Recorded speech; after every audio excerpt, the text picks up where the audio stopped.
कहानी की शुरुआत होती है और हमें बताया जाता है कि इंसानों की वजह से अर्थ के क्लाइमेट चेंज में इतने ज्यादा चेंजेज आए और साथ ही साथ पेंडेमिक वॉर और नेशनल डिजास्टर की वजह से पृथ्वी पर जिंदा रहना भी लगभग नामुमकिन हो गया था, जिसके बाद अधिकतर लोगों ने पृथ्वी को छोड़ दिया और वह केपलर 209 नाम के एक प्लेनेट पर जाकर बस गए। लेकिन वहाँ हैवी रेडिएशन की वजह से वह सभी इनफर्टिल हो गए, यानी कि वो बच्चे पैदा नहीं कर सकते थे और जनरेशन को आगे बढ़ाया नहीं जा सकता था। इसके लगभग 250 साल के बाद केपलर पर जो लोग रहते थे वो फिर से प्लान बनाते हैं कि हमें वापस पृथ्वी पर चलना चाहिए। हो सकता है अब वहाँ पर रहने लायक कंडीशन हो, इसलिए ये लोग एक मिशन शुरू करते हैं और इस मिशन का नाम यूलाइसिस 1 रखा जाता है। जिसके बाद ये लोग कुछ एस्ट्रोनॉट को अर्थ पर भेजते हैं ताकि वो जान सके कि अब पृथ्वी रहने लायक है या नहीं। लेकिन जैसे ही वो लोग पृथ्वी पर पहुँचते हैं उनका केपलर के साथ कांटेक्ट खत्म हो जाता है और जब अगले काफी सालों तक वो लोग लौटकर वापस नहीं आते तो यूलाइसिस 2 नाम का एक और मिशन लॉन्च किया जाता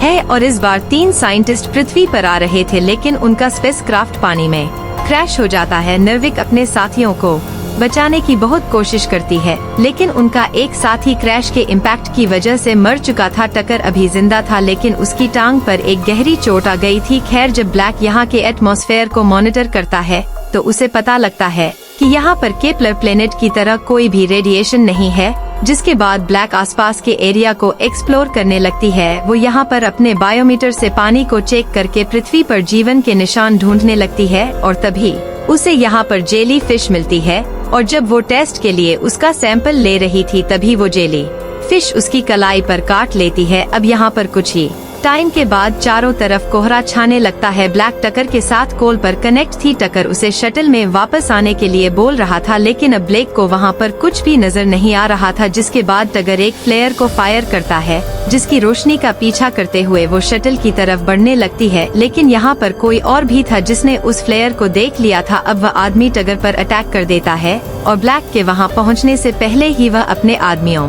के साथ टगर को लेकर यहाँ से चला जाता है और इसके बाद यह लोग ब्लैक को भी पकड़ लेते हैं और उसे भी उसी जगह ले जाते हैं जहाँ पर इन्होंने टगर को रखा था। टकर के जख्म से खून बह रहा था और उसकी हालत बहुत ज्यादा खराब थी। ब्लैक उस गड्ढे से निकलने की कोशिश करती है और उन लोगों से हेल्प मांगती है ताकि वो अपने किसी मेडिकल ट्रीटमेंट से टकर का जख्म ठीक कर सके। फिर हमें पता लगता है कि जिन लोगों ने इन्हें पकड़ रखा है उन्हें दी मट के नाम से जाना जाता है। जिसके बाद ये लोग ब्लैक और टगर को बाहर निकालते हैं, लेकिन प्रॉब्लम यहाँ पर यह थी कि ब्लैक को इनकी भाषा समझ नहीं आ रही थी। लेकिन यहाँ पर एक नार्क नाम की लेडी थी जिसको इंग्लिश आती थी। वो ब्लैक को मेडिकल किट देती है और कहती है कि टगर को ठीक करने से पहले हमारे घायल आदमी का इलाज करो। अब ब्लैक उस आदमी का इलाज करके वापस टगर के पास आती है, जिसके बाद वो टगर को एक इंजेक्शन लगाते हुए कहती है कि मैंने इन मर्ड नाम के लोगों के बहुत सारे बच्चे भी देखे हैं और इसका मतलब तो यह है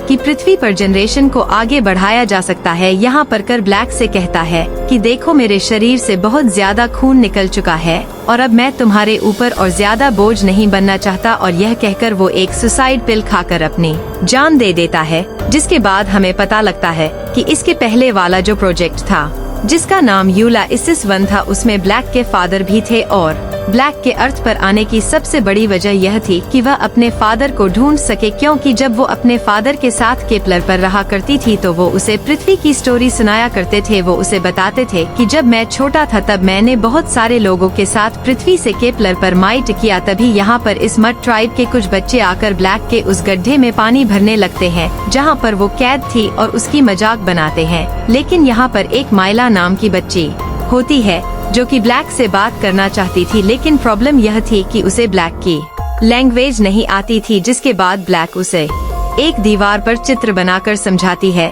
कि मैं एक दूसरे प्लेनेट से यहाँ पर आई हूँ और उससे रिक्वेस्ट करती है कि तुम प्लीज मुझे मेरा रेड बॉक्स ढूंढ दो। तभी कुछ देर के बाद ब्लैक को गड्ढे के बाहर से चीख की आवाज आती है और कुछ बच्चे छिपने के लिए गड्ढे में उसके के पास आ जाते हैं। जिसके बाद वो एक होल से देखती है कि इन मर्ड नाम के लोगों पर कुछ लोगों ने हमला कर दिया है। वो माइला को भी देखती है जिसके हाथ में वो रेड बॉक्स था। जो बच्चे गड्ढे में आए थे वो बहुत ज्यादा डरे हुए थे और उनमें से एक बच्चा जोर जोर से रोने लगता है। जिसके बाद ब्लैक उसके पास आकर उसे चुप कराती है। खैर, जब वो लोग चले जाते हैं तो नार्विक उन सभी बच्चों से ऊपर आने के लिए कहती है और माइला को ढूंढने लगती है क्योंकि वो इसकी बेटी थी, लेकिन काफी ढूंढने पर भी माइला उससे कहीं नहीं मिलती क्योंकि जिन लोगों ने इन पर अटैक किया था वो माइला को भी अपने साथ ले गए थे। जिसके बाद माइला अपनी बेटी को ढूंढने के लिए निकल पड़ती है और ब्लेक भी उसके पीछे आने लगती है। अब थोड़ी दूर जाने के बाद वो लोग इन्हें दिख जाते हैं। वो लोग अपने साथ लाए सभी कैदियों को बोट में बैठा रहे थे। ये देखकर नार भी खुद को ना रोककर एक फ्लेयर गन फायर करने वाली होती है, लेकिन ब्लेक उसे रोकती है। वो कहती है कि तुम इस गन से उनका कुछ नहीं बिगाड़ पाओगी और उल्टा वो तुम्हें भी कैद करके ले जाएंगे, लेकिन नार्विक उसकी बात नहीं सुनती और फ्लेयर को चला देती है। जिसके बाद ब्लैक को मजबूरी में उसे बेहोश करना पड़ता है। जिसके बाद वो फ्लेयर गन को एक दूसरी दिशा में फायर करती है जिससे वो उनका ध्यान बटा सके। जिसके बाद वो छिपकर उनकी बोट में चली जाती है जहां पर उसे उसका बॉक्स तो मिल जाता है, लेकिन इससे पहले कि वो उसे ले पाती वो लोग वापस आ जाते हैं। जिसके बाद ब्लैक वहां जाकर छिप जाती है जहां पर उन सभी ने उन कैदियों को रखा था। कुछ देर के बाद वो लोग उन कैदियों को बाहर निकालते हैं और एक बड़े से शिप में ट्रांसफर करते हैं। फिर यहाँ पर इन लोगों का एक बॉस आता है जिसका नाम पलिंग था और वो अपनी गन से इन सभी को डराने लगता है। और जब वो ब्लैक को देखता है तो थोड़ा शॉक हो जाता है क्योंकि वो दिखने में बाकी लोगों से अलग थी, इसीलिए वो उसे अपने साथ ले जाता है और वो उसे अपने लीडर गिब्सन से मिलवा है। गिब्सन भी ब्लैक को देखकर हैरान हो जाता है और उसे बताता है कि मैं उसी स्पेसशिप में यहाँ आया था जो यूलाइसिस 1 मिशन में यहाँ आई थी और मैं तुम्हें भी जानता हूँ। तुम उस वक्त बहुत छोटी थी। वो बताता है कि मैं तुम्हारे फादर के साथ ही था और तुम्हारे फादर एक अच्छे इंसान थे। यहाँ पर हम एक नील नाम के बच्चे को भी देखते हैं। गिब्सन बताता है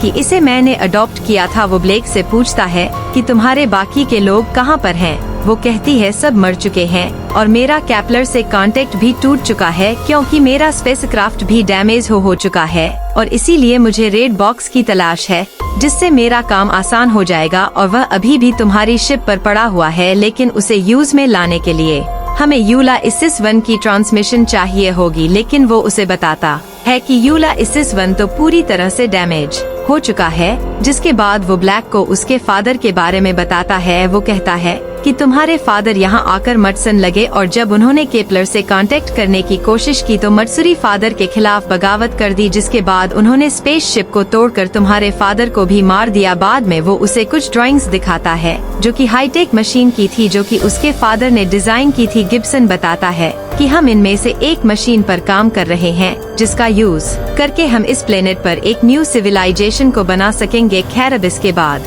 वो ब्लैक को एक कवि देते हैं जहां पर ब्लैक को यह पता लगता है कि वह पृथ्वी पर आने के बाद इस काबिल हो चुकी है कि वह किसी बच्चे को जन्म दे पाए। खैर अब इसके बाद ब्लैक को कुछ बच्चों से मिलवाया जाता है जिनकी यहाँ पर क्लास चल रही थी और यहाँ इन्हें कैपलर के बारे में बताया जाता था। अब इसके बाद ब्लैक नील के पास जाती है जो कि एक पौधे से खेल रहा था। वो कहता है कि यह पेड़ है और ये एक समय में हमसे बहुत ज्यादा बड़े हुआ करते थे। अब यह बात सुनकर ब्लैक काफी हैरान हो जाती है क्योंकि यही बात उसे उसके फादर बताया करते थे। जिसके बाद ब्लैक नील से पूछती है कि तुम्हें ये बात किसने बताई? वो कहता है कि मैं वेंटिलेशन पाइप का यूज करके क्रिस्टोफर कोलंबस नाम के एक आदमी से बात करता हूँ जो मुझे यह सब सिखाता है और वो इंजन रूम के पास वाले केबिन में रहते हैं, लेकिन मैं आज तक उनसे मिला नहीं हूँ क्योंकि मेरा उस केबिन में जाना अलाव नहीं है। अब ब्लैक सोचती है कि मुझे पता निकालना होगा कि वहाँ कौन है, इसलिए वह वहाँ जाकर एक गिलास से अंदर देखने लगती है। वो अंदर एक आदमी को बैठा देखती है, लेकिन तभी वहाँ पर गिब्सन पहुँच जाता है। ब्लैक उससे पूछती है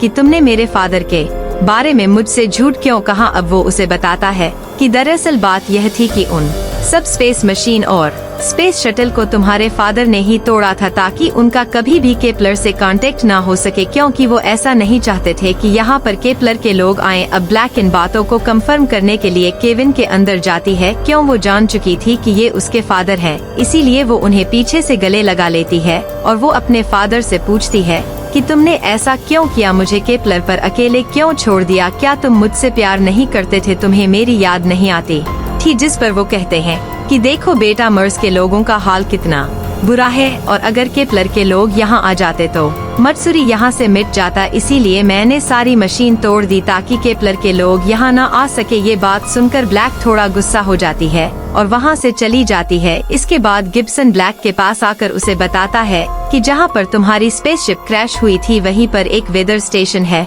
जिससे अगर बायोमेट्रिक मशीन को कनेक्ट कर दिया जाए तो कपलर पर सिग्नल भेजा जा सकता है। अब रात में डिनर के वक्त नील की माँ बताती है कि जब नील पैदा हुआ था उस वक्त गिब्सन ने हम दोनों की जान बचाई थी, तब से उसने हमें अडॉप्ट कर रखा है। और इतने में ही यहाँ की लाइट चली जाती है क्योंकि मर्स के लोगों ने जनरेटर ऑफ कर दिया था। गिब्सन कहता है कि तुम सबको एक सेफ केबिन में जाकर छिपना होगा, लेकिन ब्लैक नीचे चली जाती है और मर्च की लीडर नाक उस पर हमला कर देती है। वो यहाँ पर माइला को ढूंढने के लिए आई थी, जिसके बाद ब्लैक उसे उस रूम में ले जाती है जहाँ पर माइला को रखा गया था, लेकिन वहाँ पर उसके साथ साथ और भी बहुत सारी छोटी बच्चियाँ थी। और तभी वहाँ पर गिब्सन के लोग आकर नर्विक को पकड़ लेते हैं, जिसके बाद ब्लैक गिब्सन से पूछती है कि तुम मटसन को किडनैप क्यों करते हो। वो कहता है कि केपलर से यहाँ आने तक 8 साल का वक्त लगता है और वहाँ की सभी औरतों की उम्र 35 ईयर्स से ज्यादा है, यानी कि यहाँ तक पहुँचने तक तो वो वैसे ही इनफर्टिल हो चुकी होंगी। और मैं यहाँ पर इन बच्चियों को इसलिए रख रहा हूँ